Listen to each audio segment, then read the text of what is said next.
जय श्री कृष्णा दोस्तों, आपका हमारे चैनल हिंदी व्रत कथा में स्वागत है। आज धनतेरस है। धनतेरस के दिन कई लोग व्रत रखते हैं। इस दिन भगवान विष्णु और माता लक्ष्मी जी की एक काफ़ी प्राचीन और पौराणिक कहानी सुनी जाती है। यदि आप व्रत करते हैं तो आपको इस कहानी को ज़रूर सुनना चाहिए, और यदि आप व्रत नहीं करते हैं तब भी आप इस कहानी को सुन सकते हैं। कहते हैं इस कहानी को सुनने मात्र से ही इसका फल मिलता है। तो आज इस वीडियो में हम आपके साथ धनतेरस की कथा शेयर करने जा रहे हैं, तो पूरा वीडियो देखिए। और आइए शुरू करते हैं। तो बात काफ़ी पुरानी है, काफ़ी प्राचीन बात है। एक समय की बात है, भगवान विष्णु धरती पर विचरण करने के लिए तैयार हो रहे थे कि चलो आज धरती पर चलते हैं, मृत्यु लोक चलेंगे। लक्ष्मी जी ने जब देखा भगवान विष्णु धरती लोक पर जा रहे हैं, मृत्यु लोक पर जा रहे हैं, तो उन्होंने भी भगवान से अनुग्रह किया कि भगवान मुझे भी अपने साथ ले चलिए। भगवान बोले वह तो ठीक है, लेकिन मैं जो बात कहूँ आपको वैसे ही माननी पड़ेगी। यदि आप इस बात को मानती हो तो चलो। लक्ष्मी जी ने कहा ठीक है भगवान, आप जैसा बोलेंगे मैं वैसा ही करूँगी। तब भगवान विष्णु और माता लक्ष्मी जी धरती पर गए, भ्रमण करने लगे, विचरण करने लगे। कुछ देर भ्रमण के बाद एक स्थान पर भगवान विष्णु रुके। माता लक्ष्मी से बोले, सुनो देवी, जब तक मैं ना आऊं तुम यहीं ठहरना, और सुनो मैं दक्षिण दिशा की ओर जा रहा हूँ, तुम भूल कर भी उधर मत देखना। ऐसा बोलकर भगवान विष्णु जी चले गए। भगवान विष्णु के जाने के बाद माता लक्ष्मी के मन में एक कौतूहल उत्पन्न हो गया, और आखिर क्या रहस्य है कि भगवान ने मुझे दक्षिण दिशा की ओर जाने की और देखने की मना कर दिया, और भगवान आखिर दक्षिण दिशा की ओर क्यों गए हैं? जरूर कोई ना कोई बात है, जरूर कोई ना कोई रहस्य है।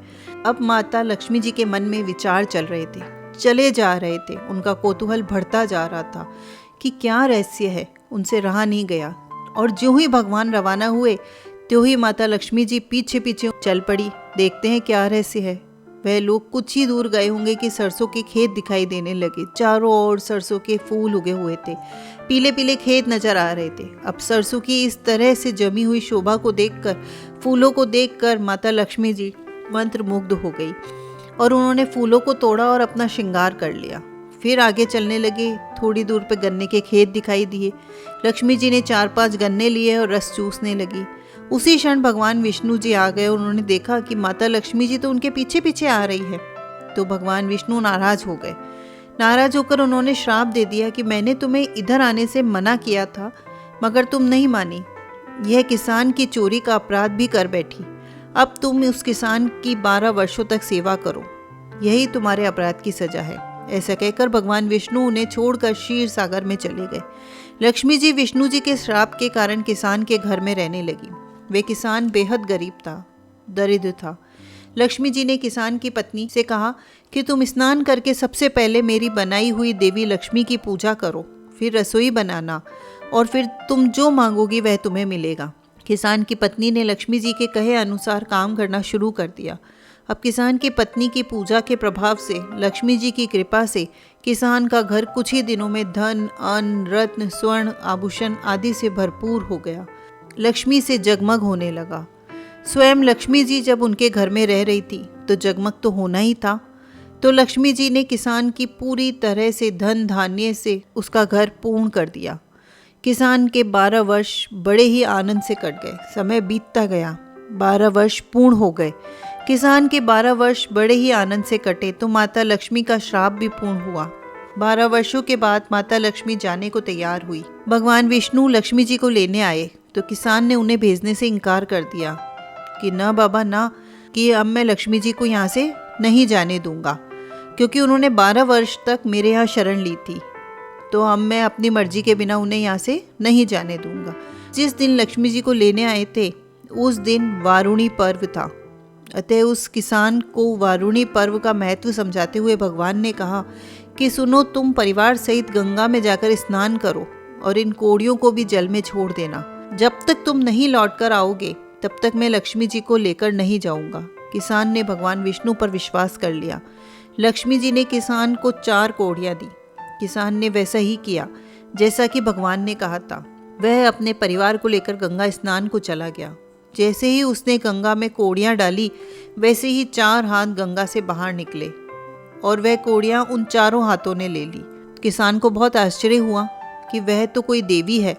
तब किसान ने गंगा जी से पूछा कि हे माता, ये 4 भुजाएं किसकी है?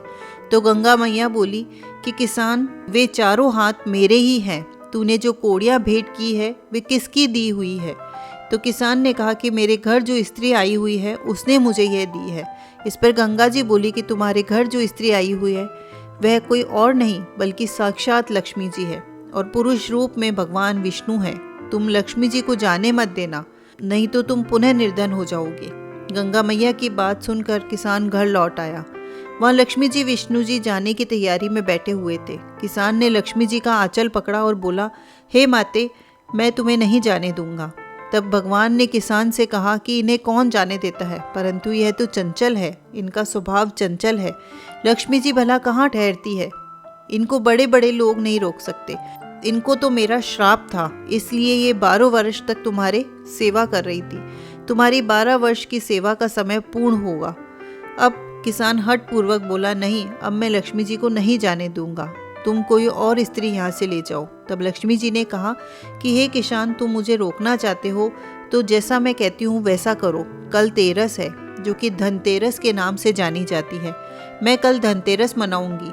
तुम घर को कल गोबर से लीप पोत कर स्वच्छ कर लेना, साफ सुथरा कर लेना। रात्रि में घी का एक दीपक जरूर जलाकर रखना। सायकाल मेरा पूजन करना। मैं उस कलश में निवास करूंगी, किंतु पूजा के समय मैं तुम्हें दिखाई नहीं दूंगी और तुम्हारे इस तरह से पूजा करने से मैं वर्ष भर तुम्हारे घर में ही रहूंगी, तुम्हारे घर से नहीं जाऊंगी। अब यदि मुझे रखना है तो इसी तरह हर वर्ष मेरी पूजा करना। यह कहकर दीपक के प्रकाश के साथ लक्ष्मी जी 10 दशाओं में फैल गई और भगवान देखते ही रह गए। अगले दिन किसान ने लक्ष्मी जी से कहे अनुसार लक्ष्मी जी का पूजन किया। उनका घर पूरी तरह से धन धान्य से पूर्ण हो गया और वह हर वर्ष इसी भांति धनतेरस के दिन लक्ष्मी जी की पूजा करने लगे। तो हे लक्ष्मी माता, जिस तरह आपने किसान का घर धन धान्य से भरा, उसी तरह से जो भी व्यक्ति धनतेरस के दिन आपका पूजन करे उसका घर भी धन धान्य और ऐश्वर्य से, सौभाग्य से भर देना। दोस्तों, इस दिन यमराज का पूजन भी किया जाना का विधान है, जहाँ धनतेरस के दिन यमराज के निमित्त एक 4 मुखी दीपक का दीपदान किया जाता है। कहते हैं वहाँ अभी अकाल मृत्यु नहीं होती है। घरों में दीपावली की सजावट भी आज से ही प्रारंभ कर दी जाती है। इस दिन घर को स्वच्छ कीजिए, लीप पोत कर चौक में रंगोली बनाइए, घर के मुख्य द्वार पर रंगोली बनाइए। संध्या काल के समय एक 4 मुखी दीपक यमराज के नाम का जरूर जलाइए। कई दीपक जलाकर माता लक्ष्मी जी का आह्वान करिए, माता लक्ष्मी जी का स्वागत करिए। इस दिन पुराने बर्तनों को बदलने का भी विधान माना जाता है। इस दिन बर्तनों को खरीदना बड़ा ही शुभ माना जाता है। चांदी के बर्तन खरीदना तो बेहद पुण्य दे माना जाता है। इस दिन कार्तिक स्नान करके प्रदोष काल में घाट, गौशाला, कुआं, बावड़ी, मंदिर आदि स्थानों पर 3 दिन तक उन्हें दीपक जरूर जलाने चाहिए। जो लोग ऐसा करते हैं वह माता लक्ष्मी जी को प्रसन्न कर सकते हैं। वह स्वयं माता लक्ष्मी जी का वरदान प्राप्त करते हैं। धरतीवासियों के लिए यदि कोई व्यक्ति धनतेरस के दिन माता लक्ष्मी जी का आह्वान करता है, उन्हें बुलाता है, तो माता लक्ष्मी जी उनके घर में जरूर आती है और उनके घर में ही स्थायी निवास करती है। मगर 1 वर्ष के लिए तो आप भी जरूर कीजिए। इस कहानी को अधिक से अधिक लोगों के साथ शेयर कीजिए। तो बोलिए लक्ष्मी माता की जय हो। तो दोस्तों, आपको ये कहानी, ये जानकारी अच्छी लगी हो तो प्लीज़ लाइक करें, कमेंट करके हमें प्रोत्साहित करें और हमारे चैनल को सब्सक्राइब करें। धन्यवाद।